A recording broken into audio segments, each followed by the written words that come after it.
Hello. അപ്പോൾ ഇന്നൊരു weekly വ്ളോഗാണ് കേട്ടോ. അപ്പോൾ കഴിഞ്ഞ സൺഡേ ഞങ്ങൾ ഷിട്ടുവിനെ കാണാൻ വേണ്ടിയിട്ട് പോയിട്ടുണ്ടായിരുന്നു. അപ്പോൾ ഞങ്ങൾ പോകുന്ന വഴിയിൽ കുറച്ച് സ്വീറ്റ്സ് ഒക്കെ വാങ്ങി. ഈ ലഡു എനിക്ക് ഭയങ്കര ഇഷ്ടമാണ് കേട്ടോ. അപ്പോൾ കുറേ ദിവസമായിട്ട് അവളെ കാണണമെന്ന് ഇങ്ങനെ ഭയങ്കര ആഗ്രഹമായിരുന്നു. അല്ലെങ്കിലും നമ്മുടെ വീട്ടിൽ പുതിയതായിട്ടൊരു കുഞ്ഞ് ജനിക്കുമ്പോൾ നമുക്ക് ഭയങ്കര കൗതുകമായിരിക്കുമല്ലോ. എപ്പോഴും എടുത്തുകൊണ്ട് നടക്കാനും കൊഞ്ചിക്കാനൊക്കെ ഒരു ഭയങ്കര ആഗ്രഹമായിരിക്കുമല്ലോ. അത് എല്ലാവർക്കും അങ്ങനെ തന്നെയായിരിക്കും. അങ്ങനെ പിറ്റേ ദിവസം ഞങ്ങൾക്ക് ഞാനും അമ്മയും കൂടെ ജ്വല്ലറി പോയിട്ടുണ്ടായിരുന്നു. അമ്മയുടെ ചെയിൻ ഒന്ന് ശരിയാക്കാനുണ്ടായിരുന്നു. അപ്പോൾ ഞങ്ങൾ അതൊക്കെ റെഡിയാക്കി. ഗിഫ്റ്റ് ആയിട്ട് ഗ്ലാസ് ഒക്കെ കിട്ടിയിട്ടുണ്ടായിരുന്നു. അപ്പോൾ ഞങ്ങൾ വരുന്ന വഴിയിൽ സാൻഡ്വിച്ച് ഒക്കെ വാങ്ങി കഴിച്ചു. അടിപൊളിയായിരുന്നു കേട്ടോ. പിന്നെ ഞാൻ കോളിഫ്ലവർ കൊണ്ട് ഒരു സ്പെഷ്യൽ ഐറ്റം ഉണ്ടാക്കി. പിറ്റേ ദിവസം എനിക്ക് പ്രൊമോഷൻ്റെ ഒരു ഷൂട്ട് ഉണ്ടായിരുന്നു. അപ്പോൾ അതൊക്കെ നല്ല ഭംഗിയായിട്ട് ചെയ്തു. അപ്പോൾ എനിക്ക് മൊത്തത്തിൽ ആ വീഡിയോ ഇഷ്ടമായി കേട്ടോ.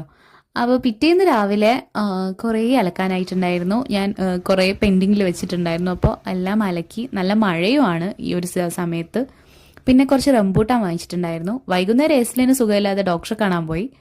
അത് കഴിഞ്ഞ് പിറ്റേ ദിവസം അമ്പലത്തിലൊക്കെ പോയി നല്ല ഐശ്വര്യമായിട്ട് തുടക്കം കുറിച്ചു. ഡ്രൈവിംഗ് ഉണ്ടായിരുന്നു. പിന്നെ നമ്മുടെ ഫ്രണ്ടിൻ്റെ എൻഗേജ്മെൻ്റ് ഉണ്ടായിരുന്നു. അതിനൊക്കെ പോയി അടിച്ചു പൊളിച്ചു.